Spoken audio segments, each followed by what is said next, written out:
नमस्कार बच्चों, आप सभी कुशल होंगे, स्वस्थ होंगे और पढ़ने के मूड में होंगे। पढ़ने का जो है एक माहौल बनाकर पढ़ रहे होंगे, ऐसी आशा करती हूँ। आज मैं कनक लक्ष्मी आप लोगों के लिए बसंत भाग 2 से एक छोटी सी कविता लेकर आई हूँ। कविता का नाम है एक तिनका। इसके जो कवि हैं अयोध्या सिंह उपाध्याय हरिऔध, यह जो है कवि हैं इस कविता के। तो इसमें एक तिनका बताया गया है। एक तिनका का अर्थ क्या है मैं समझाती हूँ। यह जो है एक कागज़ का बड़ा टुकड़ा है और इसी कागज़ के छोटे छोटे जो टुकड़े बन जाएंगे वह हो जाएंगे एक छोटा सा तिनका। इससे भी छोटे जो है इसको कहेंगे हम एक छोटा सा तिनका। यह जो है यह तिनका है, जो कागज़ है इसके छोटे छोटे जो टुकड़े हैं ये कागज़ के तिनके हैं। और इसी तरह से घास, पत्तियाँ, हर किसी के जो छोटे से छोटे जो भाग होते हैं, छोटा से छोटा जो टुकड़ा होता है वह होता है तिनका। यह कविता जो है वह एक तिनके पर लिखा गया है। कविता छोटी सी है, लघु कविता है आपके लिए। और इस कविता में यह प्रेरणा मिलती है कि व्यक्ति को कभी भी अहंकार नहीं करना चाहिए। अहंकार करने पर जो है, अहंकार का अर्थ है हमें घमंड नहीं करना चाहिए। जब हम घमंड करते हैं तो घमंड में हम चूर हो जाते हैं और हमें हर एक वस्तु जो है वो बहुत तुच्छ लगती है या फिर बहुत छोटी लगती है, या कोई व्यक्ति है वह भी जो है हमारे लिए बहुत तुच्छ लगता है। वो छोटा सा आदमी है, वो हमारा क्या नुकसान पहुंचा सकेगा, हमें कैसे वो परेशान करेगा, यह सोच हमारे दिमाग में आ जाती है। इसी को कवि जो है वो लिखना चाहे हैं। मैं सार बताती हूँ कि कवि जो है एक समय पर अपने घर के छत पर खड़े हुए हैं, मुंडेर पर खड़े हुए हैं और बड़े घमंड के साथ खड़े हैं। इतने में वो क्या देखते हैं कि एक तिनका उड़ता हुआ आया और उनकी आँख में चला गया। जैसे ही हमारी आँख में एक छोटी सी छोटी धूल भी चली जाती है तो हम बड़े बेचैन हो जाते हैं। उसी तरह से जो कवि हैं, कवि भी बहुत परेशान हो जाते हैं और कवि के आँख जो है वो लाल होने लगती है और वो परेशान हो गए कि ये आँख से ये जो कण है या जो तिनका है ये कैसे बाहर निकाले। तभी क्या करते हैं, सारे लोग आ जाते हैं और कपड़े की जो मूठ बनाते हैं, कपड़े को ऐसे गोल बनाते हैं जैसे आप लोग गेंद बनाते हो ना, वैसे ही गोल बना करके उसको मुँह से गर्म कर दिया जाता है और उससे सेक लगाया जाता है। तो वो मूठ लगाने के लिए सभी लोग दौड़ पड़ते हैं और अचानक से क्या देखते हैं कि वो गर्म हवा लगने के कारण वो जो तिनका है वो निकल जाता है। जैसे ही वो तिनका निकल जाता है तब लेखक को ये एहसास होता है कि मैं जो ऐंठा हुआ खड़ा था, मेरी ऐंठ को ये सबक सीखना चाहिए। कि ये सबक क्या है कि एक छोटा सा तिनका जो है वो उसके सारे ऐंठ, जितने ऐंठ से वो खड़े थे वो सारे ऐंठ उनकी निकल गई। तो क्या कहना चाहते हैं कि हमें हमारा जो घमंड है उसे त्यागना चाहिए। हम घमंड में होते हैं तो वो घमंड करना व्यर्थ है, जीवन में कभी भी हमको नुकसान पहुंचा सकता है। तो आइए बच्चों, आज इस कविता का हम उच्चारण करते हैं, हर एक पंक्ति को पढ़ने की कोशिश करते हैं। मैं घमंडों में भरा ऐंठा हुआ, एक दिन जब था मुंडेरे पर खड़ा, अचानक दूर से उड़ता हुआ, एक तिनका आँख में मेरी पड़ा। तो कविता में क्या कहा गया है, मैं घमंड में भरा ऐंठा हुआ। जब हम घमंड से भर जाते हैं तो हम ऐंठ करके खड़े होते हैं। उसी तरह से कवि भी ऐंठ करके मुंडेर पर खड़ा हुआ है। आप लोग चित्र में भी देख सकते हैं, चित्र में भी बगल में दिया हुआ है कि कैसे कवि जो है वो ऐंठे हुए खड़े हैं मुंडेर पर। अचानक दूर से उड़ता हुआ, अचानक जो है दूर से जो है धूल मिट्टी जब उड़ रहे होते हैं हवा के द्वारा जो है, उसमें एक छोटी सी जो एक तिनका है वो आ करके मेरी आँख में पड़ गया, मेरी आँख में वह आ करके गिर गया। बच्चों, हमने कविता की 4 लाइन पढ़े। इन 4 पंक्तियों में कवि ने क्या बताना चाहा इसे हमने जाना। इसमें आए कठिन शब्दों के अर्थ हम देखेंगे। मुंडेरे, मुंडेरे का अर्थ है छत। मुंडेरे का क्या अर्थ बताया है, छत। दूसरा नंबर है अचानक।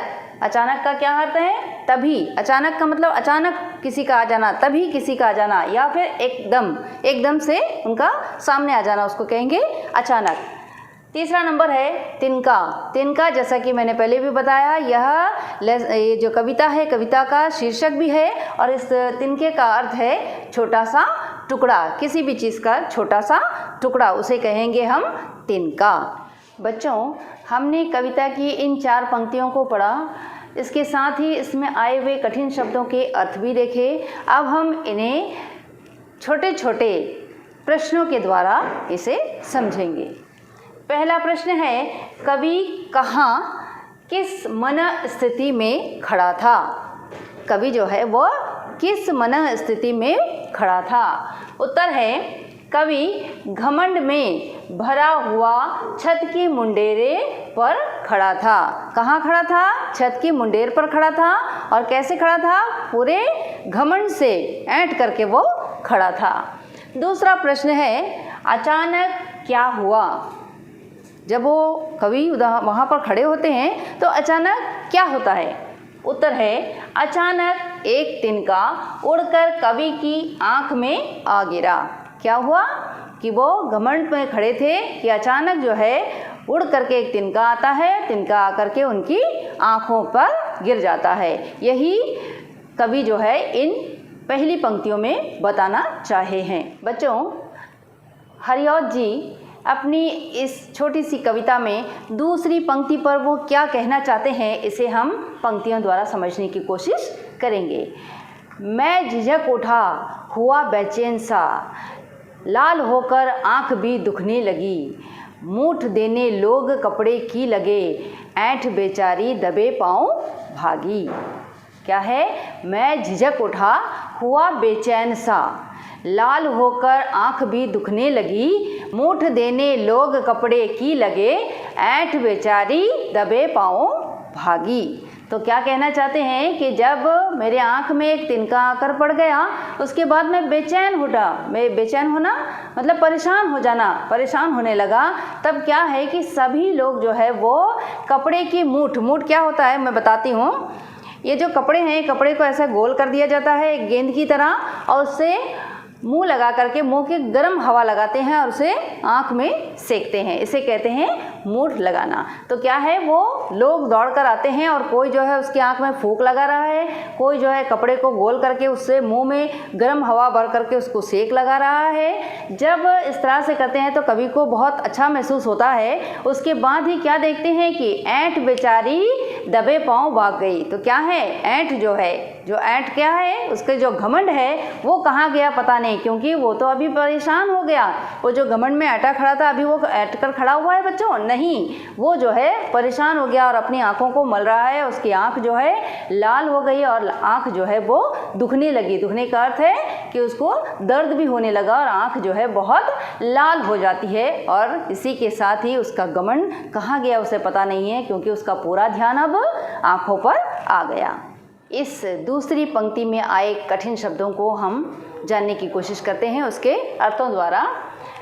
शब्दार्थ है बेचैन। बेचैन का अर्थ है परेशान, परेशान हो जाना। जैसे कि कवि की आंखों में जब तिनका पड़ जाता है तो वो बेचैन हो जाते हैं, वो परेशान हो जाते हैं।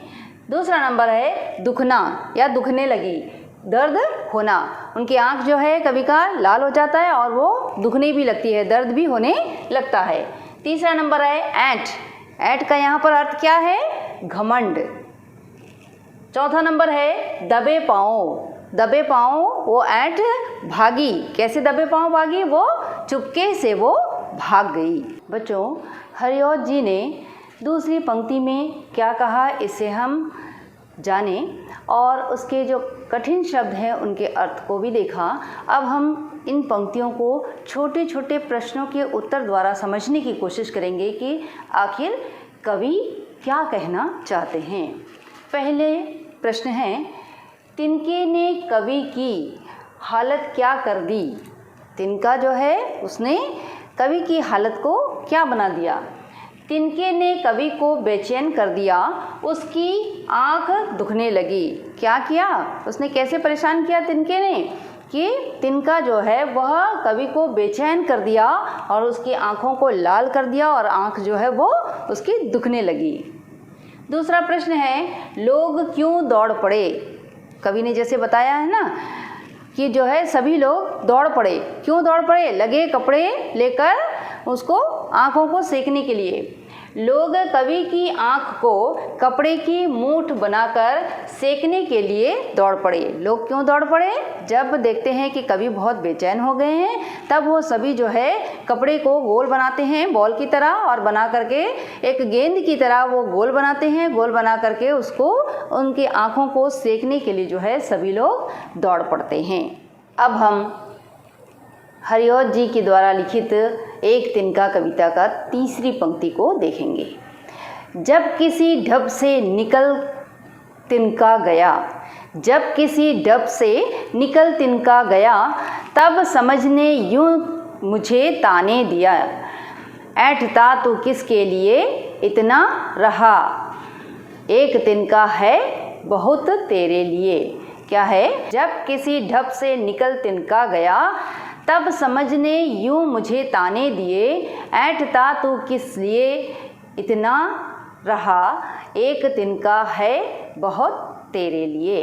तो क्या कहना चाहते हैं कि उस तिनके ने मुझे एक प्रेरणा दी। तिनका क्या कहना चाहता है कि जब वो सभी लोग आकर के मूठ सेकने लगे, कपड़े का गोल बना करके सेकने लगे, और जैसे ही वो तिनका निकल पड़ता है आँख से बाहर, तभी क्या होता है कि कवि के दिमाग में एक औंती है कि ऐंठता तू किस लिए, ऐंठता तुम जो घमंड कर रहे हो, किस लिए घमंड कर रहे हो, एक तिनका ही बहुत है तुम्हारे ऐंठ को दूर करने के लिए।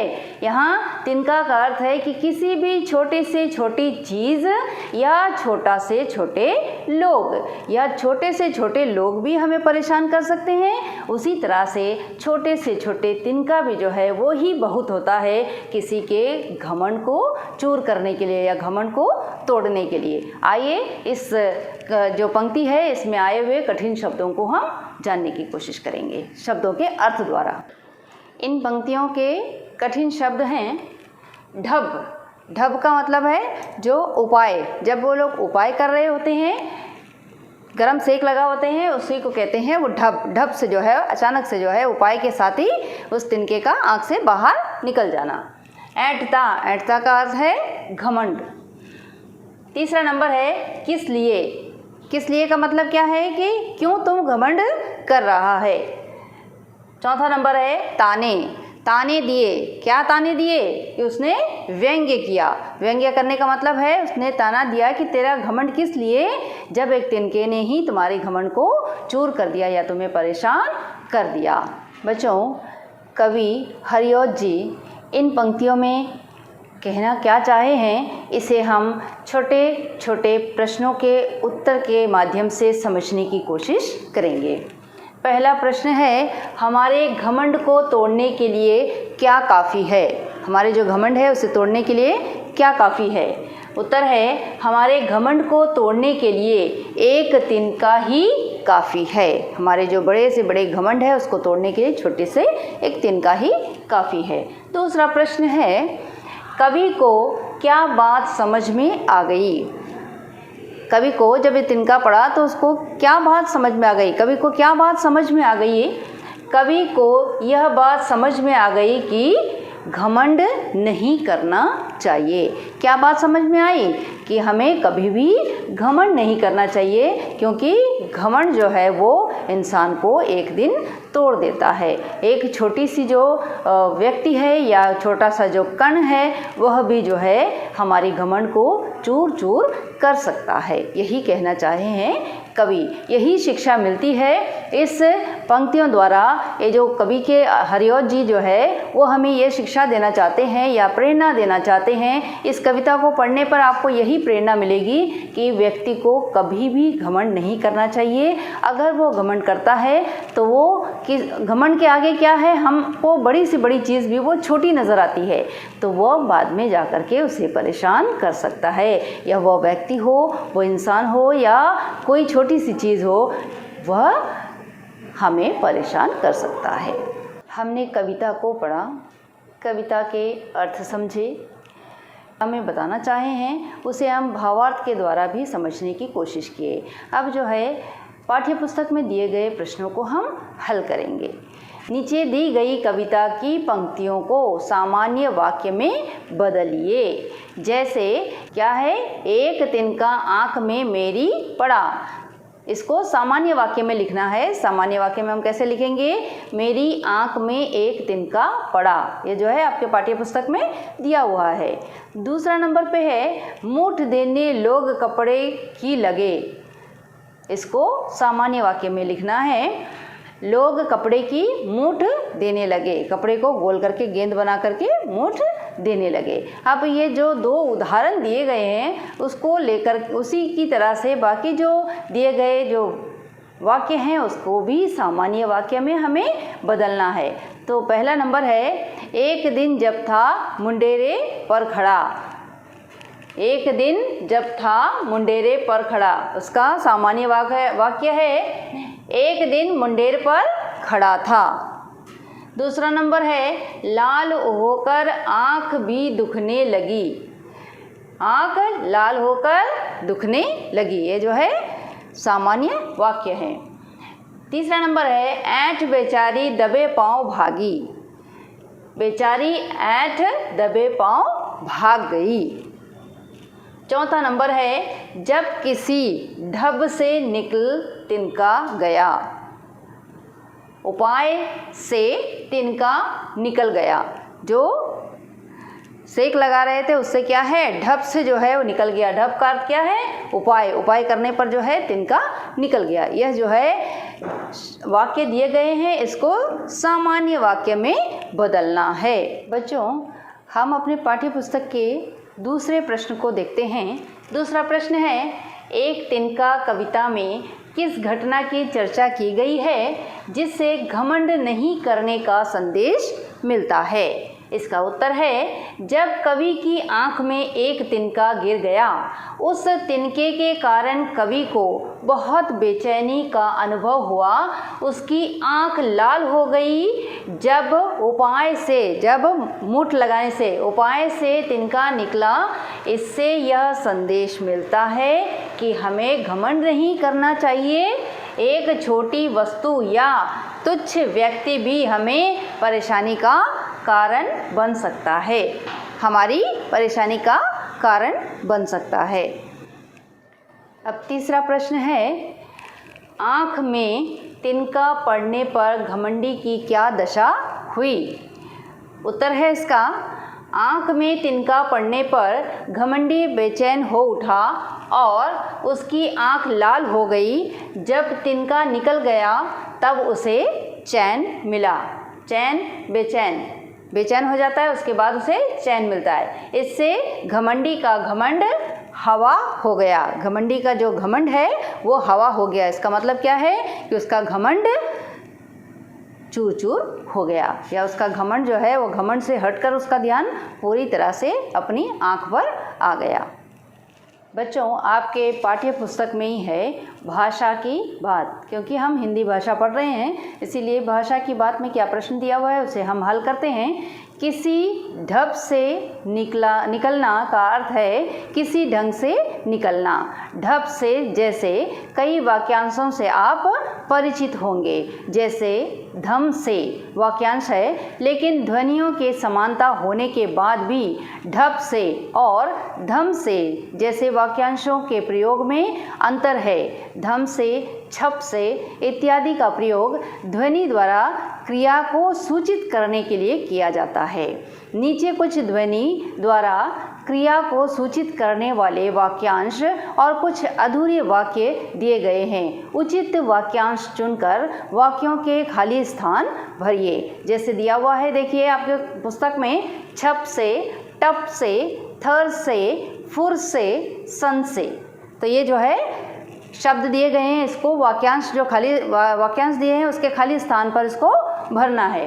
तो आइए देखते हैं। मेंढक पानी में छप से कूद गया। वो जो ध्वनि है वो ध्वनि को बताया गया है। जैसे ही वो पानी में गिरता है तो एक आवाज़ आती है, छप। दूसरा नंबर है, नल बंद होने के बाद पानी की एक बूंद टप से चू गई। तो जैसे ही नल बंद करते हैं तो एक आवाज़ आती है, वो पानी जो है वो टप से वो गिर जाती है, इसीलिए हम लोग बोल रहे हैं नल से पानी टपक रहा है। ग नंबर है, शोर होते ही चिड़िया फुर से उड़ गई। जैसे ही चिड़िया उड़ती है तो एक आवाज़ आता है फुर, तो उसको कहते हैं कि चिड़िया जो है वो फुर से उड़ गई। ठंडी हवा सन से गुजरी, मैं ठंड में थर से कांप गया। तो क्या है, ठंडी हवा कैसे चलती है, सन सन, उसकी जो आवाज़ है उसको, ध्वनि जो है उसको बताते हैं। ठंडी हवा सन से गुजरी, सन से वो गुजरी, मैं ठंड से थर काँप गया। तो क्या है, मैं ठंड से थर्रा गया या मैं ठंड से थर थर काँपने लगा। इस तरह से बच्चों हमने देखा, इस छोटी सी कविता को हमने पढ़ा, हमने इसके अर्थ समझे, इसमें आए सारे प्रश्नोत्तरों को हल किया।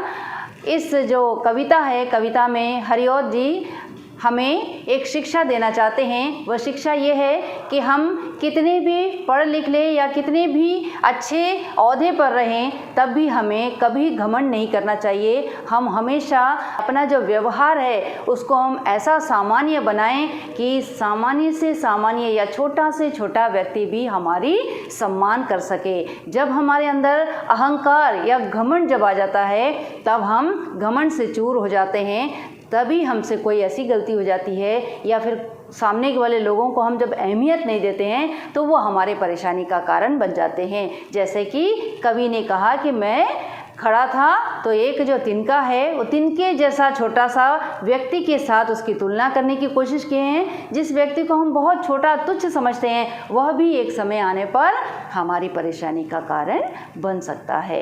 इसी तरह से इस कविता को हमने जाना और इसके बारे में पढ़ा। बच्चे घर में बैठ करके इस कविता का उच्चारण बार बार करेंगे, तो बार बार पढ़ने पर क्या है, कोई भी चीज़ हमें स्मरण में रहती है, हमारी स्मरण शक्ति तेज होती है। इसीलिए बार बार इसको पढ़ने की कोशिश करिएगा।